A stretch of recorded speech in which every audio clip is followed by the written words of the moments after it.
How to show up with Coca-Cola Energy. You're tired and you're thinking of canceling on your friends. Don't do it! Every time you cancel on a friend, a unicorn loses its horn and becomes a regular horse. Do you really want that on your conscience? Instead, grab an ice-cold can of Coca-Cola Energy with delicious Coke taste and reinvigorating energy. Keep the unicorns alive! Show up every day with Coca-Cola Energy. Energy you want, taste you love.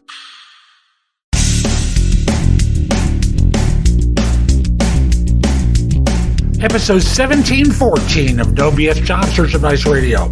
I'm your host, Jeff Altman, the Big Game Hunter, and welcome to today's show for Monday. I'm going to cover 7 questions, an AMA that I did.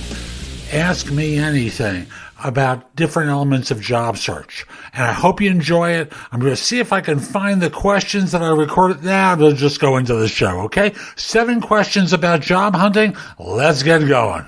And I thought today, because I had a backlog of questions, I would do an AMA and ask me anything. 6 questions today, done no BS style. The reminder to all of this is my mom. My mom would never sugarcoat anything. So that's what I'm going to do today. No BS, no sugarcoating. The sugar I'm going to give you is the truth, okay?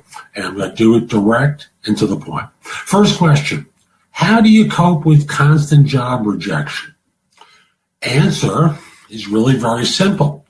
Keep coping with it, get better, give up.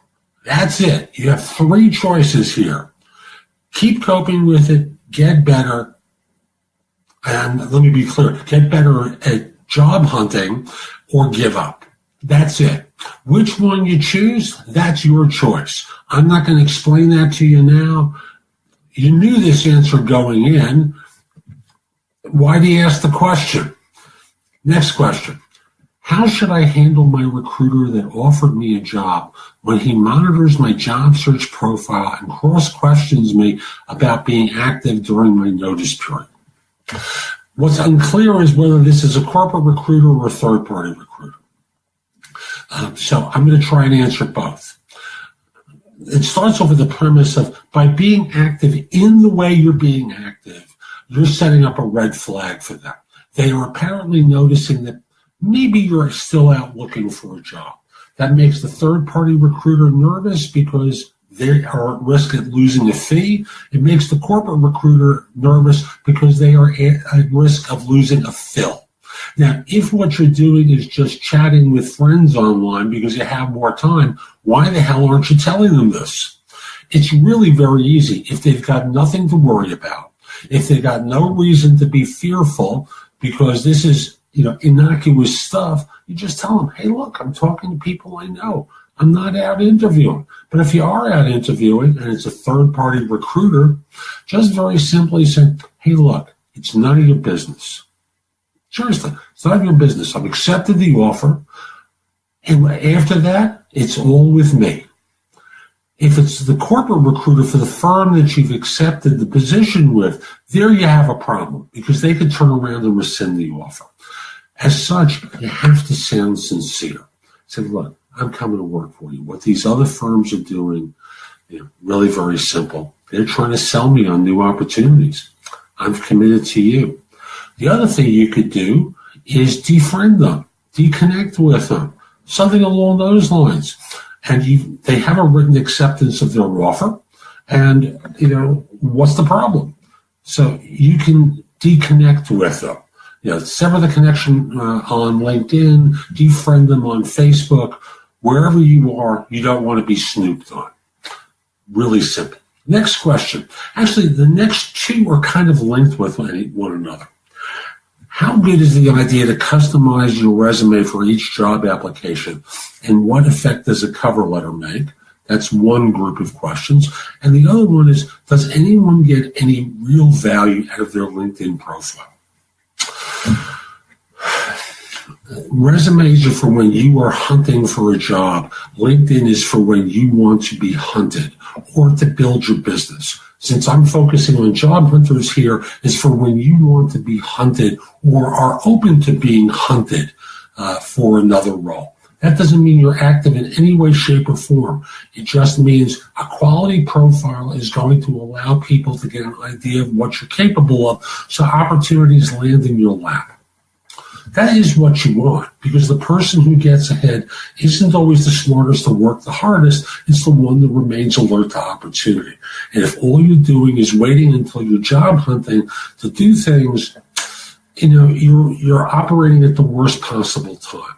So yes, people get value out of their LinkedIn profiles because opportunities, business opportunities, job search opportunities are presented to them as a result of their profile.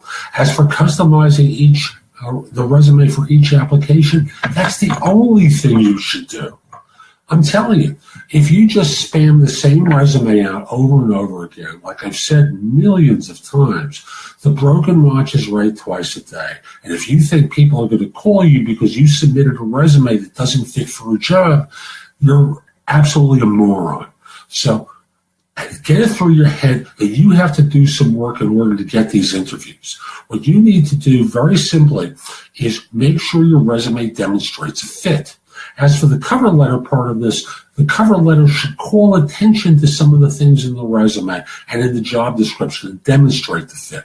And the approach that I always tell people to take is when you get to the second section, the first one basically says, I'm forwarding my resume to you because of a position that I saw advertised, or because I'm being introduced to you by so-and-so.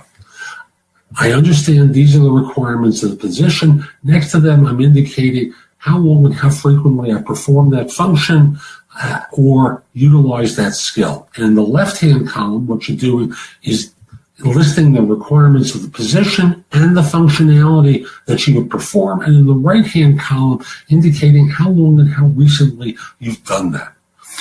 If you don't have the skill, you don't include it. If you don't have the experience in the specific thing that is mentioned in the ad, you don't include it.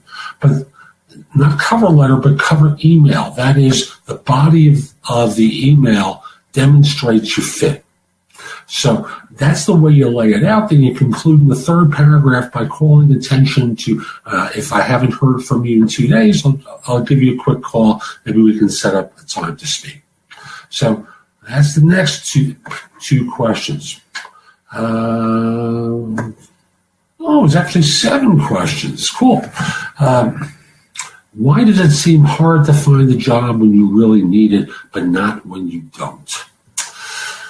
Okay, so right now we have good economic times, and when you don't need a job, when you need a job, firms question why you're unemployed. That's bias number 1 in all of this. Bias number 2 is they've been ingrained to believe that the active job seeker is less desirable than the quote-unquote passive job hunter. That is the person who's working in their job, doing great work, and really isn't trying to find work. Now, whether that's true or not, that's the nonsense that they believe. Obviously, I don't believe it. But this is what firms believe. And thus, they believe that if they reach out to you and recruit you for their particular position, even if your resume were on a job board at the same time without your name on it, and they didn't know that that was you, they believe that because they sought you out, that makes you a superior candidate. Stupid. I must tell you, absolutely stupid. Makes no sense. And I'll just say, this is the main reason. Especially if you've been out for a while, they assume you've been out on interviews and other people have interviewed you and rejected you. Why is it going to be any different with them? So it's real important to put yourself in the position of being found, which goes back to the question of the LinkedIn profile. You always want to have a great LinkedIn profile that draws people to you like a bear to honey. So let's see now. What is the best response to the question, if you get hired, what is the guarantee you will work for us if you get a higher salary offer from another company? My first reaction is to say they want you to lie to them, because would they do that? If they got an offer for more money doing the same work or better work, would they not jump? I think they would. But they're talking to you as a less experienced person, and they're exerting pressure on them. So your responsibility is to lie to them, because that's what they're demanding of you. Because the truth is, like I said, if you got a better offer at another organization, you would take it. And the probability is they're going to make a bad offer if they're asking a question like this. So what would you say to them? Really very simple. I'm joining this organization and I'm making a commitment to this firm. Period. That's it. No further explanation is necessary. What you have to do is to present it in a way that sounds sincere. So that in this way, sincerity is the most important thing here. So, if you extend an offer to me and I accept, I am making a commitment to your firm. Period. And you actually say, period. Okay? Next one, and this is the last one. Has a job offer ever left you feeling offended because the pay was too low or something else like that? This isn't my story because I've been self-employed for a long time. But people emotionally forget that this is business. And as such, as Al Pacino said in The Godfather 3, no, it's Godfather 1, it's business. It's not personal. He looked up at his brother at that point when he determined he wanted to take out a crooked cop and an opponent who tried to kill his father. So the very simple thing I would say is if you get emotional about this, it's because you become emotionally invested in a job. And frankly, you lost your leverage at that point because you've lost your objectivity. Maybe it's because you weren't as skilled as you thought you were. Did you do your research about your real value? Now, I'm not saying that you talked to a friend of yours who said, oh, you should be making such and such. You know this particular skill. No, the friend is another doofus just like you are. So don't kid yourself. Your friends know next to nothing. The only people who know your value is the market. And if you have 4 turn downs and you get a low offer, there's a message in that. You're not as good as you think you are at the value that you're claiming. So take that as information. Don't take it as fact. Take it as opinion. Don't take it as fact. And from there, you have to make a decision as to whether or not you really are worth that value.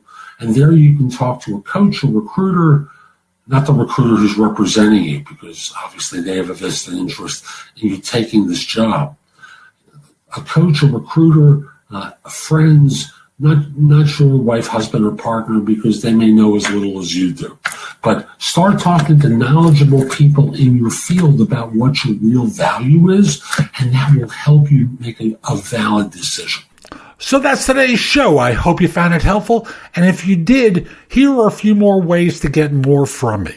First of all, there's my website, which is thebiggamehunter.us.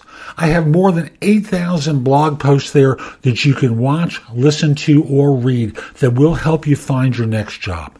In addition, if you're interested in my coaching you, at the site, there's a button there that says schedule. Schedule time for a free discovery call. Schedule yourself in for coaching, interview preparation coaching, salary negotiation advice, how to have your questions answered, or coaching related to hiring more effectively, managing and leading, helping you be a better executive in your organization, and overall being a better employee of your firm. You can also connect with me on LinkedIn at linkedin.com/IN/TheBigGameHunter. Mention that you watched or listen to my content. I like knowing I'm helping folks. Once we're connected, if you're interested in coaching, let me know. I think it's easier at the website, but if that's the way you want to do it, so be it. Lastly, join my group on Facebook called Career Angles. It's focused on helping you do better at work. Information there is shared daily, and I'm attempting to build a supportive group there. Ask to join. I'm not letting recruiters in, so I want to make it a safe place for everyone. I'll be back tomorrow with more, and in the meantime, I hope you have a great day. Be great!